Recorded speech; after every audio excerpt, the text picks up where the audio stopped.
malgré tout ce que nous sommes en train de vivre, malgré le fait qu'il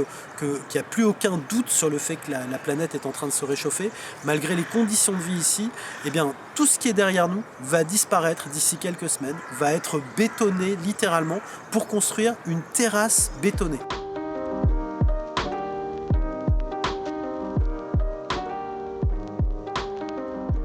Salut, moi je m'appelle Ziad, je suis habitant d'Aubervilliers et je suis jardinier ici au Jardin Ouvrier des Vertus.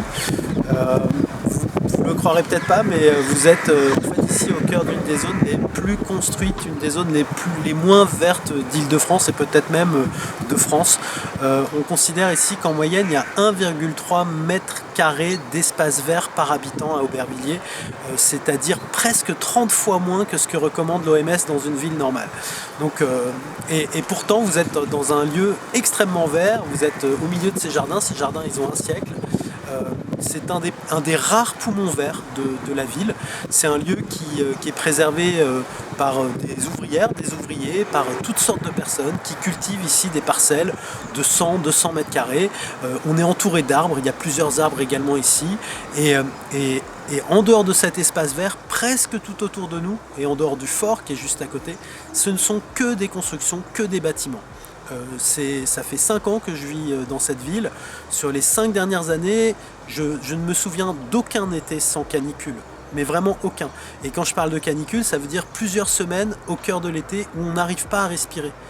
Mais littéralement pas, où qu'on soit dans un pavillon, qu'on soit dans une maison, qu'on soit dans un appartement, on n'arrive pas à respirer. Les personnes qui habitent aux alentours d'ici, elles arrivent un peu mieux à respirer grâce à cet espace qui va dégager un peu d'air, qui va apporter un petit peu d'humidité, un petit peu de frais dans la zone. Et d'ailleurs, quand on vient jardiner en plein été, eh bien ici il y a un petit peu de fraîcheur, on sent un petit peu de fraîcheur, on respire. Et si je suis là en train de vous parler de ce lieu, et si je me suis mis dans cet endroit aussi vert, c'est parce que paradoxalement, malgré tout ce que nous sommes en train de vivre, malgré le fait qu'il n'y a plus aucun doute sur le fait que la planète est en train de se réchauffer, malgré les conditions de vie ici, eh bien, tout ce qui est derrière nous va disparaître d'ici quelques semaines, va être bétonné littéralement pour construire une terrasse bétonnée, ce qu'ils appellent un solarium minéral. Et ce paradoxe,